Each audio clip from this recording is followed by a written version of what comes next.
Relationships are hard.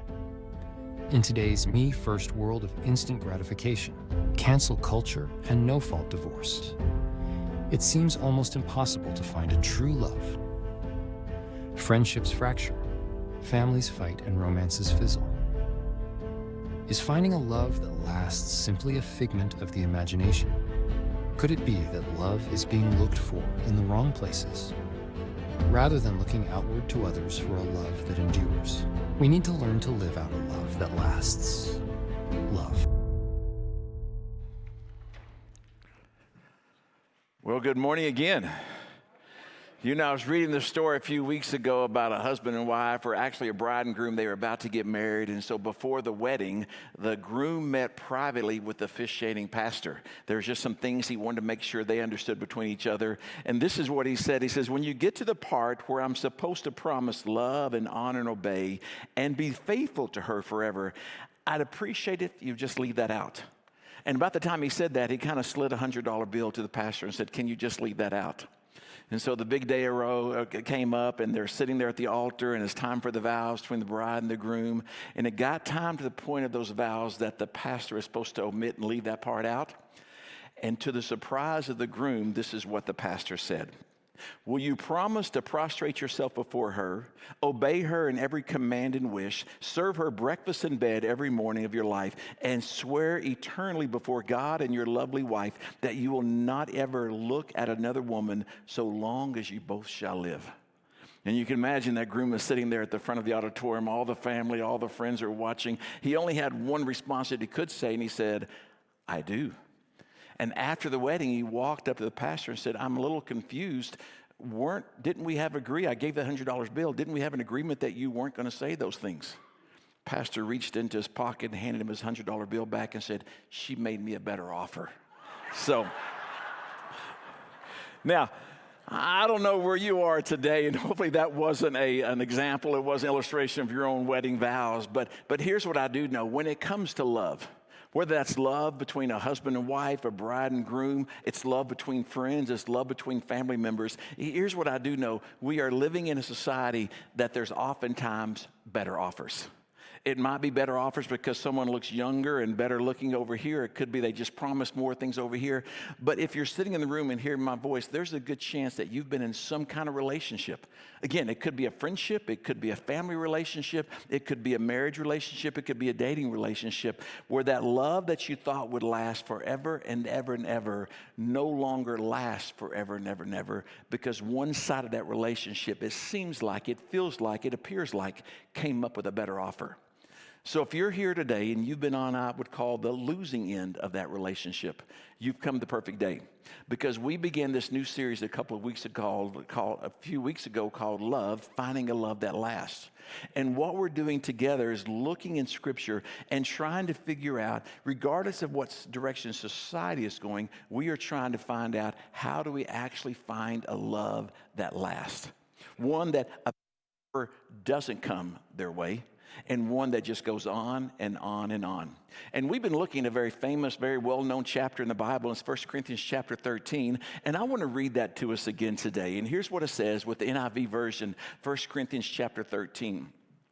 And it says, if I speak in the tongues of men of angels, but do not have love, I'm only a resounding gong or a clanging cymbal.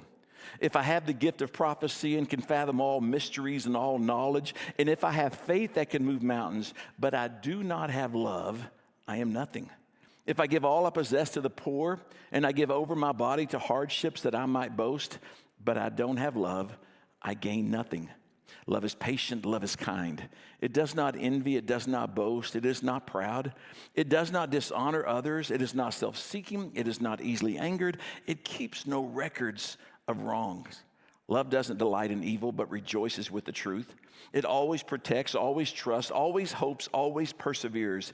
Love never fails, but where there are prophecies, they will cease. Where there are tongues, they will be stilled, and where there is knowledge, it will pass away. For we know in part, and we prophesy in part, but when completeness comes, what is in part disappears. When I was a child, I talked like a child. I thought like a child. I reasoned like a child. But when I became a man, I put away the ways of childhood behind me. For now we see only a reflection as in a mirror. Then we shall see face to face. Now I know in part, then I shall know fully, even as I am fully known. And now these things remain: faith, hope, and love.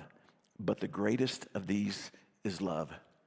And throughout these series, we've been taking some notes, some love notes from this particular chapter. And several weeks ago, here's the note that we took down and we recognized from 1 Corinthians chapter 13. If you're taking notes, you can write these in the blank. And that is, love is a verb. You see, we have this idea that love is a feeling, love is an emotion. And yes, love brings about those things, but love at its very essence is a verb. That you can walk up to somebody and say, I love you, but there's a way that you treat them that will actually show them that you love. And so love is a verb. It's not something you feel, it's something that you do. And then we learned last week from this passage that love is also a sacrifice. Throughout this entire passage, the word love is used 13 different times, and every time it's used, it's a Greek word, agape, and that agape is translated a type of love that gives without expecting anything back. And so true love that lasts is a love that will be willing to sacrifice. Here's the third thing I want to point out that we'll learn today, and that's this: love is a process. Look back with me there in verse 11, and here's what he says. This is, when I was a child, I thought like a child, I reasoned like a child, I acted like a child, but now that I'm a man, I act like a man. Here's what that gives us this idea about love, is that love is a process that it begins one way, but it should grow and grow and grow. In fact, I think back 32 years ago when my wife and I stood at the altar, never in my life did I think I'd ever experience love like that again. But I had to come to the realization that if that was the pinnacle of our love, then we had nothing but downhill from there. And so love is a feeling that will grow, but it's much more than a feeling that will grow. It is a sacrifice that will grow. It is a commitment that will grow. And so love is always growing. I think one of the reasons that love doesn't last in relationships, again, whether it's friendships or families or in a marriage or dating relationship, is that one person will look at another person going, you are not what I think you should be, and I have no hope that you'll ever be that way, and I need something that's more complete right now. Can we all agree that none of us are completed people? That hopefully we're not acting like children anymore, but we're continually growing in the way that we know how to love those around us. So love is also a process. It's something that's continually growing, something that's continually maturing. And so when the Apostle Paul sat down and he wrote 1 Corinthians chapter 13, it was a letter to some people, and he's trying to show them what love is and give them this big, broad view of this is how your life should be. And as he was writing this, he wasn't writing a letter. He wasn't giving them instructions on this is who you should be looking for. He's saying this is who you should become. Because one of the misnomers that we have in our society is that you should always be chasing after the perfect love. The perfect love is not going after somebody. The perfect love is becoming that somebody. It should be something that we're striving in our life, not looking for in another person's life. So the Apostle Paul wrote this down and said, this is what love is. This is who you should be. As a follower of Jesus, this is not negotiable. This is not some add-on that you do. This should be the very core of who you are as a follower of Jesus. But I think as Paul wrote this 2,000 years ago, he was wise about people back then, just as he's wise about us today, and realize you can draw this beautiful Hallmark type of card and sayings about love, but we're a little slow in the process. We don't really catch on the way we should. Yes, my love should be sacrificial. Yes, my love should be growing. But what does that look like? What does that look like when I go to my house on Monday? What does that look like when I go to work on Tuesday? And so Paul takes most of 1 Corinthians chapter 13, and he gives very detailed, what I would call instructions, very detailed descriptions over, okay, this is love, but let me give you some very specifics of what love is. If you're with us here 2 weeks ago, we learned the first one in chapter 13, verse 4, and it says this, love is patient. And then last week we looked at it and it says this, love is kind. And so Paul gave these things that we need to add to our life to make sure we're loving the people around us the way that we should. We should be kind. We should be patient. Now, this week, he takes the verse, and instead of saying you need to add these things, he looks at it from the opposite perspective and says, and these things don't need to be in your life if it's good, healthy, lasting love. And so the one we're going to look at today says this, Love does not envy. Love doesn't envy. Now, this idea of envy, okay, this seems like one we should just kind of gloss over real quick, right? Because surely nobody in here is envious. Surely nobody in here deals with jealousy. Let me give you a definition of envy. Envy is this: it occurs when we lack a desired attribute or possession. So keep those both in mind there. It's not just things, but it's also what someone else has and who they are. So envy occurs when we lack a desired attribute or possession enjoyed by another. And often it's negative feelings. Now, every once in a while, you can have an envious feeling that's positive, like, oh, when I was in 8th grade, I wanted better grades like my best friend, so I worked harder for it. So I was envious of his grade, but it drove me to do better. Can we all admit, most of the time our envy does not drive us to be better. It just simply drives us to be more what the other person around us has. And so these negative feelings, it often occur because the emotion makes you feel inferior, it makes you feel defective, and it also makes you feel inadequate. Let me give you a perfect example. Say we had 2 3-year-olds up here on the stage, and I walked over to one of the 3-year-olds and I handed that 3-year-old a toy truck. Now, this 3-year-old over here has nothing. This 3-year-old over here has a truck. What's about to take place between these 2 3-year-olds? There is going to be a squabble. There's going to be a fight. There's going to be wailing. There's going to be crying. And why we never think of 3-year-olds experiencing envy, but it's the very envy, the very essence, because the one looks and says, he or she has something I want, and therefore I deserve it. And that's the very essence of envy. Now, aren't you all glad that we've matured and we're no longer that way? Yeah. That was a little laughter of guilt, I could tell. So let me explain how you're that way. Go back to middle school. In middle school, we all experienced envy. You might have looked over a person across the classroom going, they're more popular than I am, and therefore we had envy. You may look at someone else in the room going, they have better grades or better athletic ability. So in middle school, we felt that envy. In high school, many times we moved from attributes to things. Anybody ever had a classmate in high school that drove a nicer car than you did and you're a little envious? Listen, I didn't get my own car until I was a senior in high school. I had to drive Mom's Caprice Classic, okay? That did not help my image very much, driving that thing around. And I would look at my friends that had really cool cars. I'm going, I want that. I need that. I deserve that. And how many times did my emotion, because you can't really be mad at a car, where does your emotions go to? To the person. But it doesn't stop in high school, right? In college, we often get envious of those who are already getting job offers before we ever get our job offer. In your 20s, there's romantic relationships. How many people in their 20s going, man, if I just had a boyfriend or girlfriend like they have, if I just had someone that I could, like my person, like that person does. In 30s, it moves on to promotions at work. 40s, we envy people with bigger houses. In the 50s, we envy people with wonderful grandkids. In the 60s, we envy people who have the margin both financially and just from a time standpoint to travel. In our 70s, we envy people whose family actually come back around and pay attention to them. In our 80s, we just envy somebody that can get out of bed, right? Okay, so envy takes place in all of our lives. And you're sitting there going, wow, so-and-so should have been here because they need to hear this sermon. Let me just give you a little pop quiz to see how envious you are. Here's fill in the blank here. I might struggle with envy if I refuse to celebrate another person's success. I might struggle with envy if I become unhappy when others around me have success.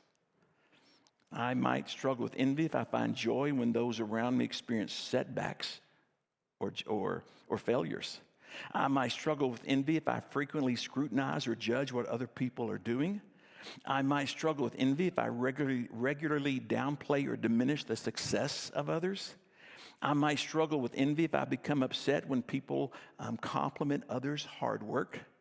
A couple more. I might struggle with envy if I spread rumors or false information about other people.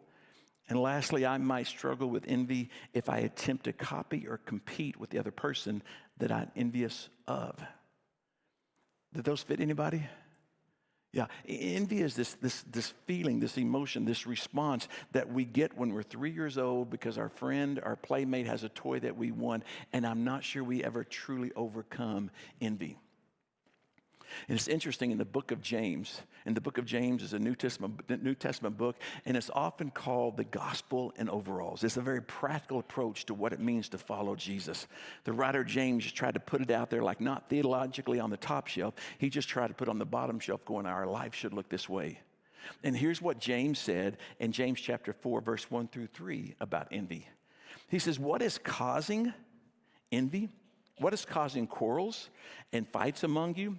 Isn't it because there's a whole army of evil desires within you? You want what you don't have, so you kill to get it. You long for what others have, and you can't afford it, so you start a fight to take it away from them. And yet the reason you don't have what you want is that you don't ask God for it. And even when you do ask God, even when you do ask, you don't get it because your whole aim is wrong. You want only what will give you your pleasure.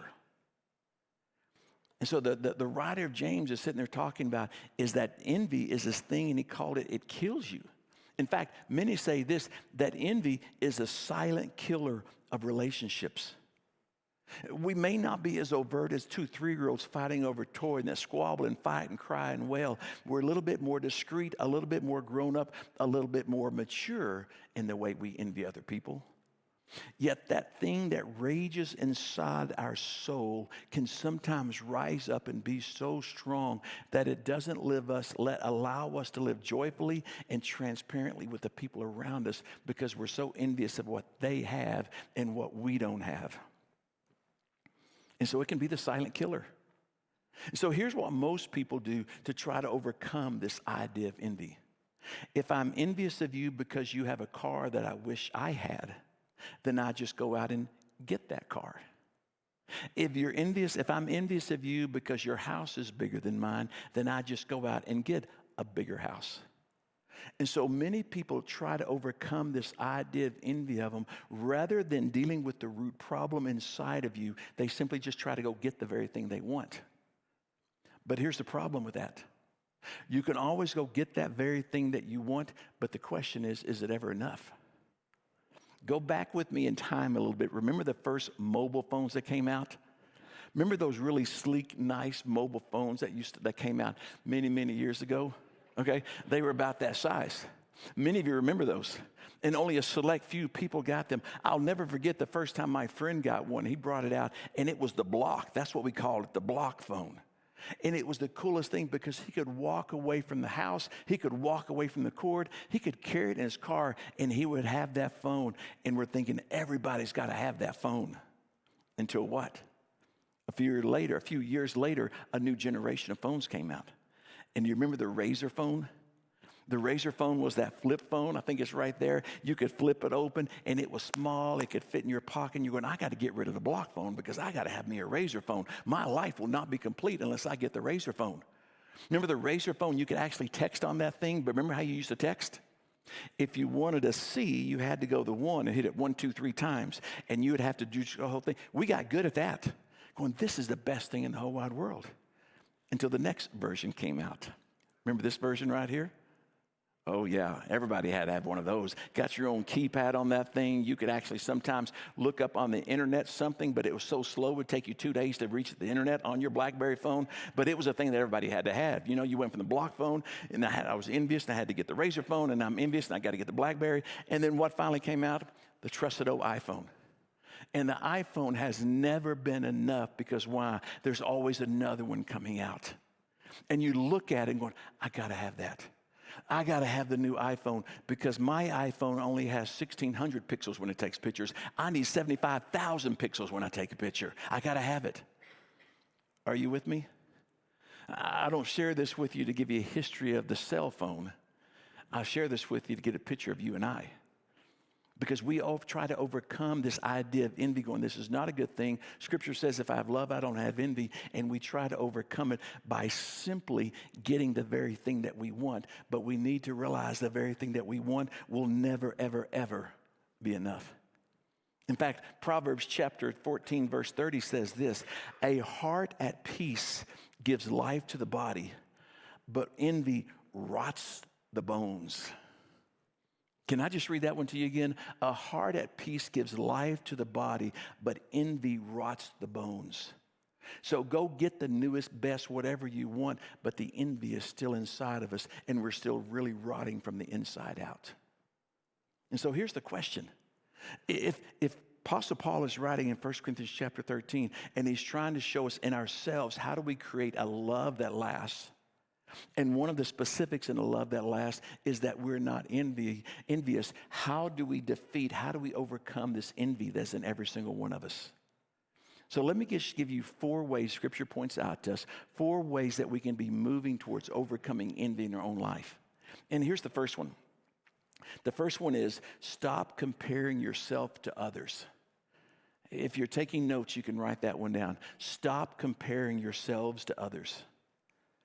2 Corinthians chapter 10, verse 12 says this: when they measure themselves by themselves and compare themselves with themselves, they are not wise. There was a group of people that Paul was writing to in the second letter to Corinthians, and they were looking at themselves and looking at other people going, I'm better and better, and they were just this whole comparison game. And finally goes, these people who compare themselves to others will never be wise. In fact, that word wise, if you go back to the Greek word, it means sharp. So here's what we need to realize. When we step into the comparison game, we are no longer sharp in who we are. We're actually dulling ourselves. And so as we're overcoming envy in our lives, we need to hit the point that we stop comparing ourselves to one another. In fact, Galatians chapter 6, verse 4 says this: let everyone be sure to do his very best, for then he will have the personal satisfaction of work done well, and he won't need to compare himself with everyone else. We need to take ourselves out of the spotlight and simply be content going, God, this is who you've made me. So stop comparing ourselves to one another. Here's the second thing. As we stop comparing ourselves to one another, we need to also recognize our uniqueness. If you're filling in the blanks, that's the second fill in the blank on how do you overcome, just eliminate this enviness in here, and you recognize your uniqueness. You see, envy is often centered on physical characteristics or abilities. And so I look over going, well, look how so-and-so is. Look at the talents they have. Look at the abilities they have. And I begin to compare myself, and I forget that God made me uniquely. In fact, it says this in Psalms 139, verse 13, that God created every part of me. You put me together in my mother's womb. Do you realize this? That before you ever took a breath on this earth, God had you, and he was forming you and making you and creating you in the very way that he wanted you to be made. You know, my whole life I've wanted to sing. I remember when I was in high school, I was part of this little church, and we had a youth ensemble group. And the youth ensemble group had like 6 people in it, and there's only 7 of us in the youth group. And so my 6 friends were in the ensemble group, and I wanted to be in the ensemble group because I wanted to be able to sing and like stand up there like that. And my friends were going, oh, no, you don't need to. You can't even clap on beat. You do not need to be in that group. And they would say that to the man leading the choir guy who was leading our ensemble group. And he was such a hopeful, nice guy. And he's like, no, we can help anybody to sing. And I'll never forget the time he said, Keith, why don't you come before the rehearsal and let's just hear you sing. I will never forget in all my life, I sat at the piano and he played some notes. He said, just sing. And he played these notes. And after about 2 minutes, he said, oh, I think you'd be great running the sound for our ensemble group. I don't have that ability. It would be easy for me every Sunday morning to leave here going, I am so mad. I hate going to that church. Did you hear how good Ryler sang? I mean, he just got up there and he's just belting it out and it's coming from his heart. And I'm so mad because I can't sing that way. But here's what I had to finally realize. God never uniquely made me with the ability to sing. So rather than comparing myself to Ryler going, I wish I was that. I'm mad because he's got that. I need to look in the mirror going, but God, what did you make me to do? Now, here's what you need to know, that God created every single one of you with unique abilities. Every single one of us, God has made in a way to be used in his image for his glory. Whether it's preaching, whether it's singing, whether it's encouraging, we go on and on and on, but God has made you uniquely. And one of the ways that we get past the spirit of envy in ourselves, beyond just trying to go get it to replace what we want it to have, is we look going, God, I will be content with who you made me. Do you know why most of us aren't content with who God made us? Because we're not even using the very things that God gave us to be. We sit and we pout like this, going, but I want that, God. And God's going, but I gave you this. And what I've learned in my own life is when I step out and actually begin using the very things that God gave me, even in the beginning, if it's not what I wish I had, when I begin using the very things that God gave me in my life, all of a sudden I start finding the very joy that he put inside of me. And that joy starts coming out. And so, overcoming envy, we need to recognize our uniqueness. Here's a third one you can write down. To overcome our envy, we need to practice personal gratitude. Practice personal gratitude. Look with me, Ecclesiastes chapter 6, verse 9 says this: it is better to be satisfied with what you have than to always be wanting something else. And so in that satisfaction, there is this moment that we need to have gratitude that creates the satisfaction. These aren't your notes, but let me give you 3 ways that you can practice gratitude. Okay, here's the first one. We can write it. Okay, you can write your gratitude. One of the best practices that I found in my own personal life is I keep a daily journal. It's kind of a spiritual journal I'm writing to God, but you can look back in my journal and there's many times that I write things that I'm thankful for. And you know why I write those things I'm thankful for? Because I have to remind myself to be thankful for those things.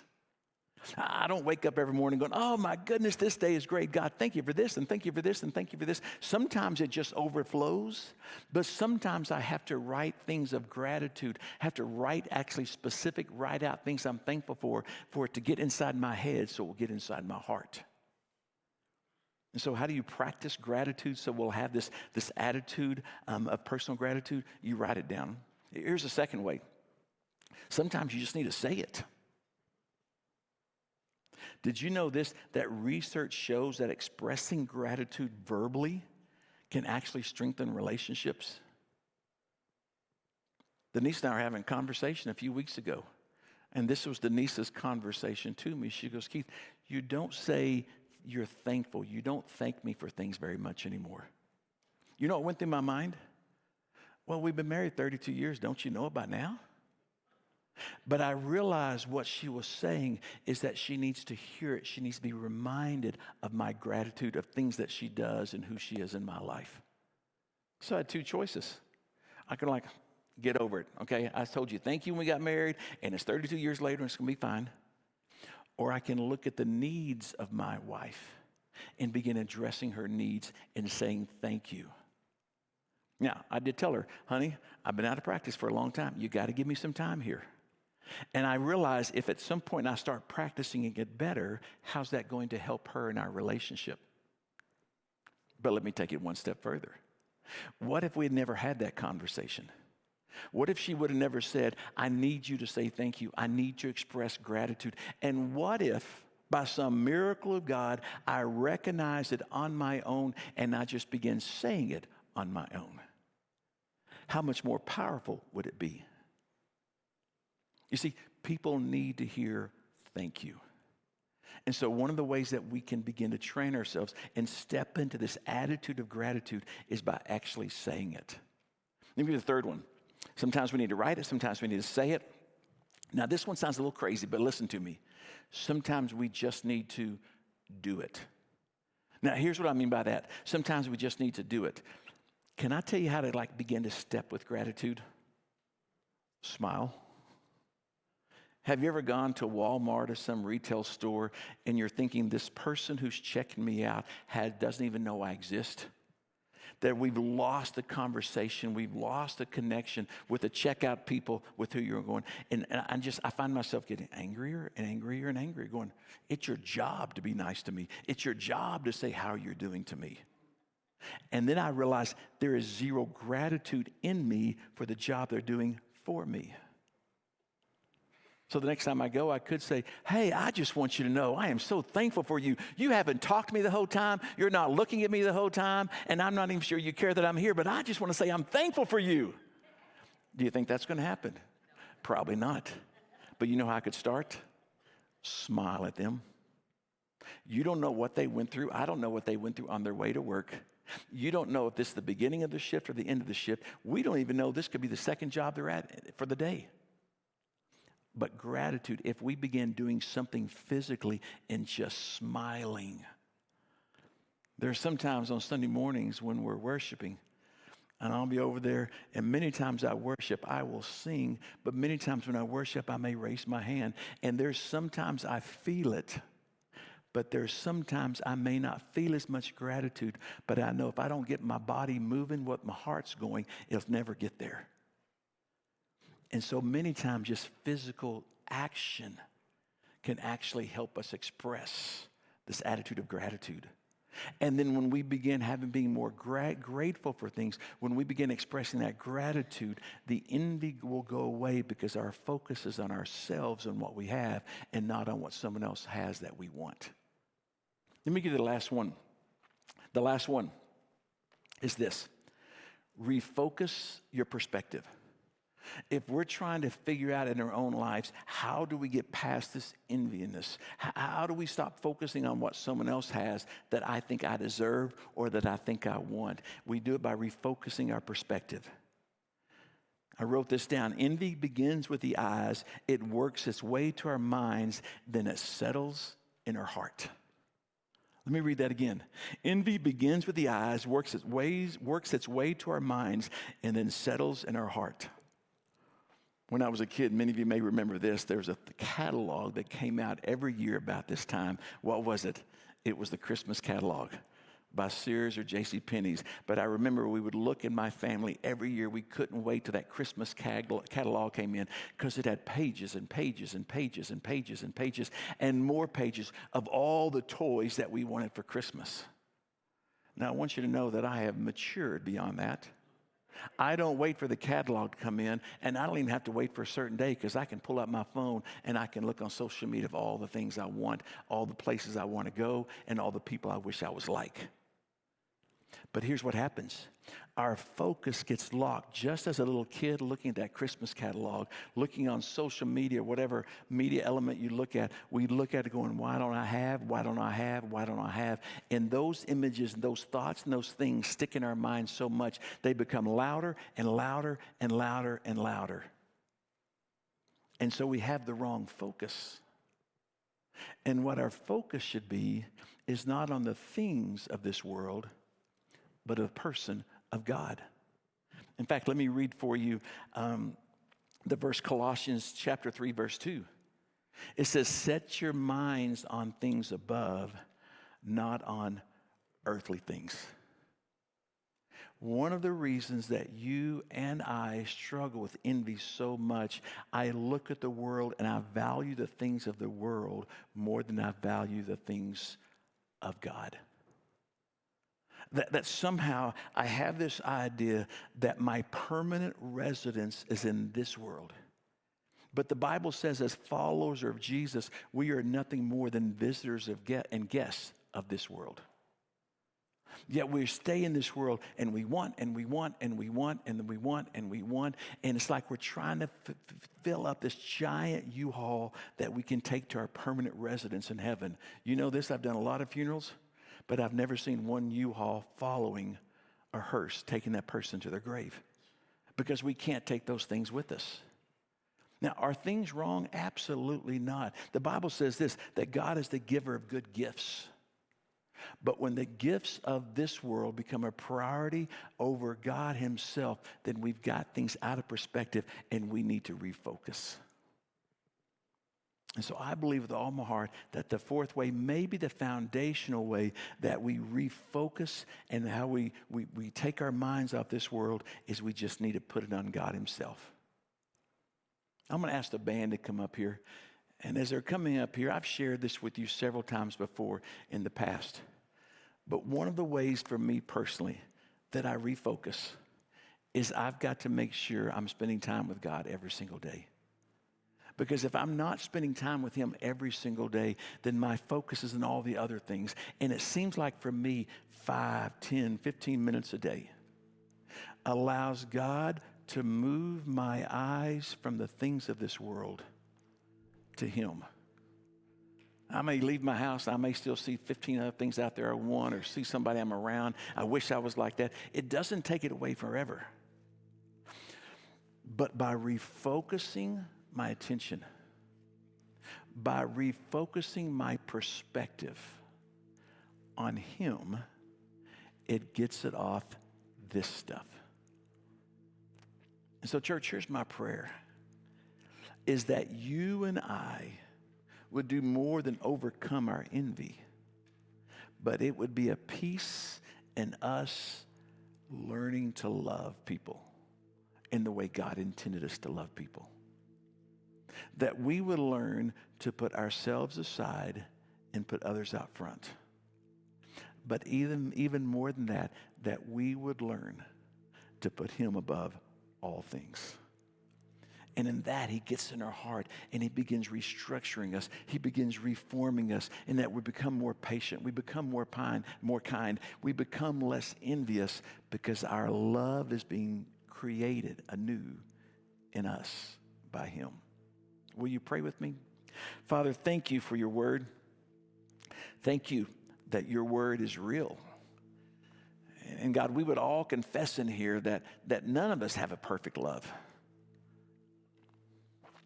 That none of us in here are exactly who or what we should be. But Father, this morning, thank you for your love in us that's showing us how to love other people the way you want us to. And may our focus always be on that. And we pray this in your holy name, Jesus. Amen.